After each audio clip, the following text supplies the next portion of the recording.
Hi, this is Allison Sheridan, and welcome to another edition of Screencasts Online. This week's tutorial is part 4 of my Tiny Mac Tips series.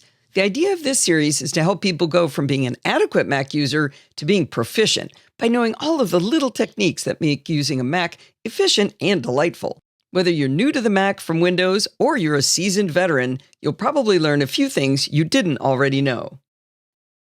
I'm sure you've spent a lot of quality time in system settings on the Mac, but Apple seems to be moving things around quite a bit lately, and they have a tendency to hide certain valuable settings from us. One of the places they don't seem to want us to worry our pretty little heads about complex settings is in displays. As you can see at the top, I have two displays, the Pro Display XDR and the built-in display on my MacBook Pro, which is what you're viewing here. We have a row of icons that designate 5 screen resolutions. Some might find this cartoony, but it's nice that it's very obvious if you want to get more content on your display at the sacrifice of tinier text, you choose the More Space option on the right. If you'd like more accessible text and you're willing to sacrifice space, choose the larger text option way over on the left. We can also see a default resolution along with 2 other resolutions in between. If you want more information about one of these resolutions, simply hover over the icons and you'll be shown the numerical values for those resolutions. But what do you do if you want a different resolution that's not shown here? You might think you need to use the Resolutions tool in Parallels Toolbox or possibly the app Switch Res X. But it turns out you can get access to many more resolutions than what you see here. Let's take a look under the Advanced options.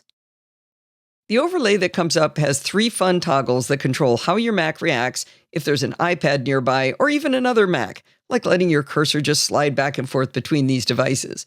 Don't be distracted by all that fancy stuff in this menu. Let's stay on task and select the toggle that says Show Resolutions as List. And I'll tap Done. That wasn't quite as exciting as it sounded. All we did was lose the cartoon icons and make the numerical resolutions visible. But notice now, at the bottom of the list, it says Show All Resolutions, with the toggle way over to the right. If we flip that on, now instead of just 5 resolutions, for my display, I can see more than 20. This will change depending on your screen. Now that we can see all of these options, I want you to notice something. If you're using a Mac laptop from 2017 or newer, you'll see that most of the resolutions shown are in pairs. In each pair, the horizontal resolution stays the same, but the vertical resolution changes. The difference between these 2 vertical resolutions is not the same for each pair. So what's going on here? One of the pair will display the notch, and the other one will not. If you choose the upper resolution within a pair with more vertical pixels, you get more space to work with on your screen because the menu bar kind of slides up into that space that you've given it, but you do see the notch. If you're willing to see the notch, then you gain space. But if the notch makes you batty, you can choose the lower of the 2 resolutions and give up some space. For Screencasts Online tutorials, we set our laptop screens to eliminate the notch.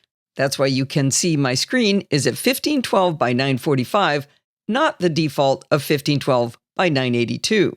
Unfortunately, I can't actually demonstrate the difference between the notch and without the notch while I'm recording. But I recommend playing around with these options to gain more control than you get with the simple cartoons. You can always get back to the icons by going down to Advanced and toggling off Show Resolutions as a List, and then tap Done. That's just a quick preview of one of this week's Apple-related tutorials from Screencasts Online. Screencasts Online is your premium source of Apple-related video tutorials. All of our members get access to brand new, up-to-date tutorials each week, as well as unlimited access to our entire video archive full of Mac and iOS-related tutorials. You can stream and download all of our videos on your Mac, iPad and iPhone, and even your Apple TV using the members-only Screencasts Online Apple TV app.